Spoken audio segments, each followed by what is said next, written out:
Grabe ang hihitik sa bunga. Sobra. Dikit-dikit. Ito yata yung magandang klase ng mulberry. Ayun, oh.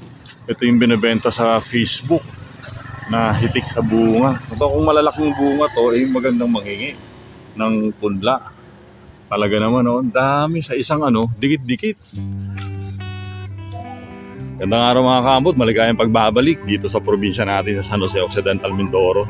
Meron lang tayong babalikan dito sa kabilang kalsada kasi may nakita tayo dyan kanina, mulberry. So napakahitik sa bulaklak. Medyo hindi pa hinog talaga. So murang-mura pa yung mga bulaklak niya. Pero sigurado namang mamumunga yun. Kaya nakita natin, parang hindi ko dala ang camera kanina eh. So ito, pibalikan na natin. Ito nakakain din to eh. Yan, yung mga yan. Oh. Kalimutan ko na tawag yan. Diyan lang sa kabila mga kaambot. Tingnan natin, silipin natin. Gaganda na ng bahay dito sa amin. Pero hindi namin bahay yan. Ayun o, yun. Yan. Ang lalaking mulberry. Hindi pa naman siya ganun kalaki. Pero nagiging puno kasi talaga yung mulberry na yan eh. Kaya mapapansin nyo, masyado, mataas na siya. Pero actually, tataas pa siya ng higit dyan. Akala ko kung anong klaseng mulberry lang ito kanina. Hindi ko napansin nung mga nakaraang araw, pero nung nilapitan ko na, grabe ang hihitik sa bunga. Sobra.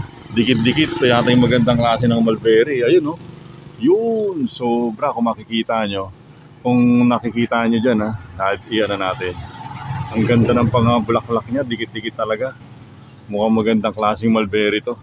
Ito yung binibenta sa Facebook na hitik sa bunga. Ang ganda ng bulaklak mga kaambot. Nakakatuwa. At dito lang to sa gilid ng kalsada. Pero ang may-ari daw yata niyan ito. Yan sila.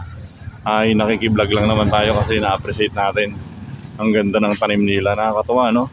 So, nandito lang to. Kung malalaking bunga to, ay magandang manghingi ng punla.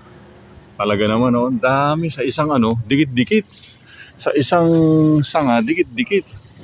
Ito yung nakikita natin sa sa Facebook na mahal ang bentahan.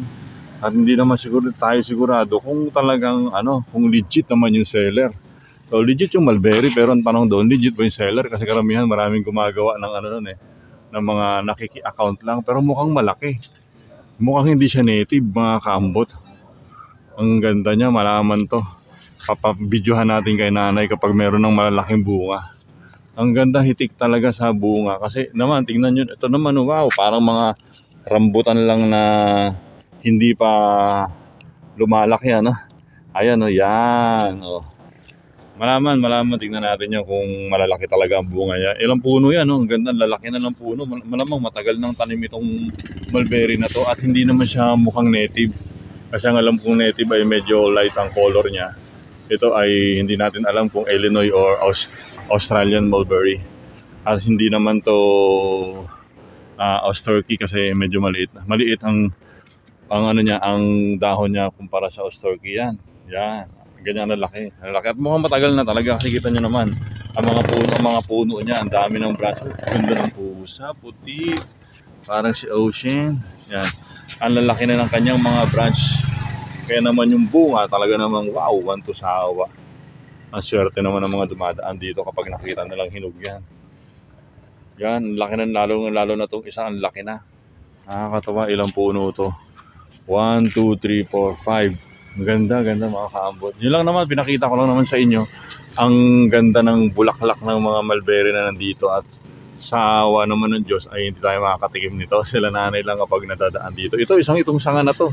Talaga namang sobrang dami ng bulaklak niya ng mulberry.